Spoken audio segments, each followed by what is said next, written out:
From Dancing with the Stars to Segway polo, Steve Wozniak, co-founder of Apple Computers, is a man who's not afraid to try new things. Hi, I'm Rebecca Brayton and welcome to WatchMojo.com. And today we get a one-on-one with a man who wears his nerd badge with pride and style. I took on a lot of challenges which probably wouldn't work in the end. A method of recording data on a floppy disk and determining what it was when it came back. I started out and I'll get part of the way there and then I'll see if I can solve the rest of it.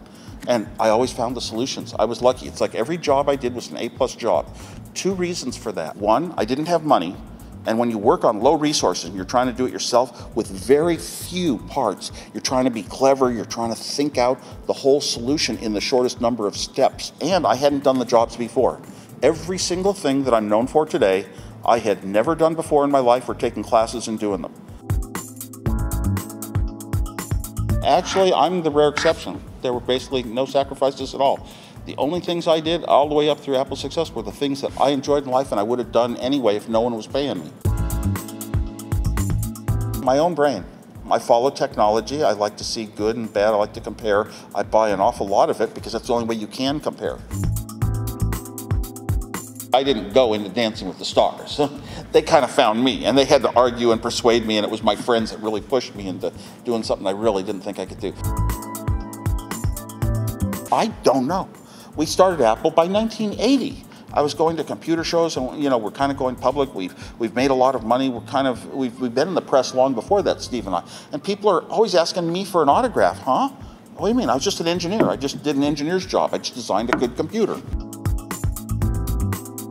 I like unusual things. I like technology.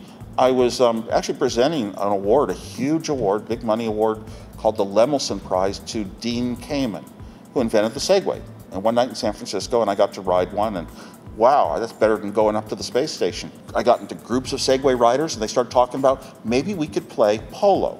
It's about the only game you can think of that works on a Segway because you have to hold on with one hand. My team's was the first one to start it. We pretty much are the spearhead for defining the rules and the equipment. Last month we were in Cologne, Germany, and we made it to the finals, but we lost to Barbados. Riding the Segway gets me all over town, any town. So fast, I learn the town much faster. I do many more things than I would walking, and it's like my watch. People think it's a gadget watch. I thought you invented that, actually. I think it's a gadget watch. It's got all these vacuum tubes from 1970 that run on 140 volts. And at first I put it on because it was a neat thing to show my gadget friends. And after 1 week, I decided this speaks to my brain. It speaks the time, 4:30. Flashes 4 and then 4:30 when I bend my wrist. That's the order my brain wants the time, the way I would say it, 4:30. I don't have to think. I find it's more pleasant on my brain.